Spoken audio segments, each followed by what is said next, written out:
ખેડા જિલ્લામાં કેબિનેટ મંત્રી દ્વારા પશુપાલન વિભાગની વિવિધ વ્યક્તિગત સહાયકારી યોજનાઓના લાભાર્થીઓને સહાય વિતરણ કરાઈ। આણંદ જિલ્લામાં વસો તાલુકામાં આવેલી આણંદ કૃષિ યુનિવર્સિટીના કૃષિ મહાવિદ્યાલય અને પોલિટેકનિક કોલેજ ખાતે રાઘવજીભાઈ પટેલ, કેબિનેટ મંત્રી કૃષિ પશુપાલન ગૌ સંવર્ધન મત્સ્યોદ્યોગ ગ્રામ ગૃહ નિર્માણ અને ગ્રામ વિકાસના અધ્યક્ષ સ્થાને જિલ્લા પશુપાલન શિબિર તથા ઘનિષ્ઠ પશુ સુધારણા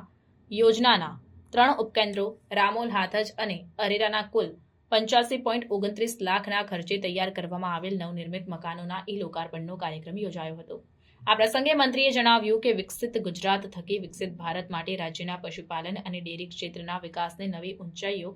સુધી પહોંચાડવા માટે રાજ્ય સરકાર કટિબદ્ધ છે। પશુઓના આરોગ્ય માટે રાજ્ય સરકાર સતત કાર્યરત છે અને હજુ દૂધ ઉત્પાદનમાં વધુ આગળ કેવી રીતે આવી શકાય તે દિશામાં પણ સરકાર સતત પ્રયત્ન કરી રહી છે। વધુમાં તેમણે જણાવ્યું કે પશુ ચિકિત્સા અને પશુ સંવર્ધનની સાથે પશુપાલકોને પશુઓના ઉછેર માટે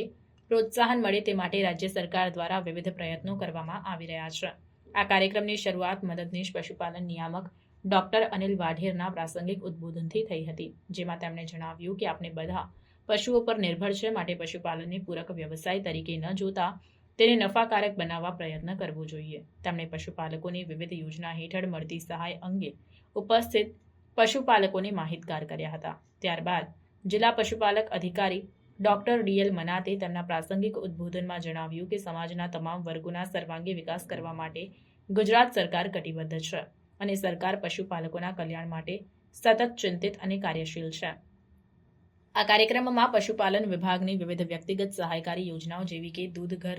સહાય, જનરલ કેટેગરી લાભાર્થીઓના બકરા એકમ માટે સહાય, અનુસૂચિત જાતિના પશુપાલકોના પશુ રહેણાંક માટે કરેલ શેડ વગેરેના લાભાર્થીઓને મંત્રી દ્વારા સહાય વિતરણ કરવામાં આવ્યું અને સાથે જ પશુપાલન કેસીસી ધિરાણનું મંત્રી દ્વારા ડિજિટલ માધ્યમથી QR કોડનું લોન્ચિંગ કરવામાં આવ્યું। આ ઉપરાંત પશુ પોષણ, પશુ રહેઠાણ, પશુ સંવર્ધન, પશુ સ્વાસ્થ્ય અને પશુ માવજતમાં ઉચ્ચ કોટીના અભિગમ અપનાવનાર રાજ્યના શ્રેષ્ઠ પશુપાલકોને પુરસ્કાર આપીને પ્રોત્સાહિત કરવા માટેની શ્રેષ્ઠ પશુપાલક પુરસ્કાર યોજના અંતર્ગત તાલુકા કક્ષાના પ્રથમ ક્રમના વિજેતાઓને પ્રમાણપત્ર આપી સન્માનિત કરવામાં આવ્યા હતા।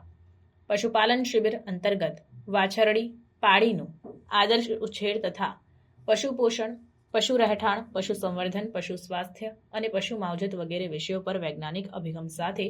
પશુપાલન વ્યવસાય કરવા માટે વિષય નિષ્ણાંત તજજ્ઞો દ્વારા પશુપાલકોને આ શિબિરમાં પ્રશિક્ષિત કરવામાં આવ્યા હતા। આ ઉપરાંત રાજ્ય સરકારની વિવિધ સહાયલક્ષી યોજનાઓ અંગે પણ પશુપાલકોને માહિતગાર કરવામાં આવ્યા હતા। આ પ્રસંગે મહેમદાવાદના ધારાસભ્ય અર્જુનસિંહ ચૌહાણ, માતરના ધારાસભ્ય કલ્પેશભાઈ પરમાર, પેટલાદના ધારાસભ્ય કમલેશભાઈ પટેલ, આણંદ કૃષિ યુનિવર્સિટીના વાઇસ ચાન્સેલર ડોક્ટર કથિરિયા, જિલ્લા વિકાસ અધિકારી SP વસાવા, ખેડા જિલ્લા મધ્યસ્થ કોઓપરેટિવ બેંકના ચેરમેન તેજસભાઈ પટેલ, અમૂલ ડેરીના ચેરમેન વિપુલભાઈ પટેલ, વસો તાલુકા પંચાયતના પ્રમુખ રિંકાબેન પટેલ, પશુપાલન વિભાગના અધિકારીગણ, ખેડૂતો તેમજ 400 પશુપાલકો જોડાયા હતા। નોંધનીય છે કે લોકાર્પણ કાર્યક્રમ બાદ રાજ્યના કૃષિ, ખેડૂત કલ્યાણ અને સહકાર વિભાગ ગાંધીનગર હેઠળના ઘનિષ્ઠ પશુ સુધારણા યોજના ખેડા હસ્તકના 28.50 લાખના ખર્ચે વસો તાલુકામાં આવેલું નવનિર્મિત ઉપકેન્દ્ર રામોલનું કેબિનેટ મંત્રી રાઘવજી પટેલના હસ્તે લોકાર્પણ કરવામાં આવ્યું હતું।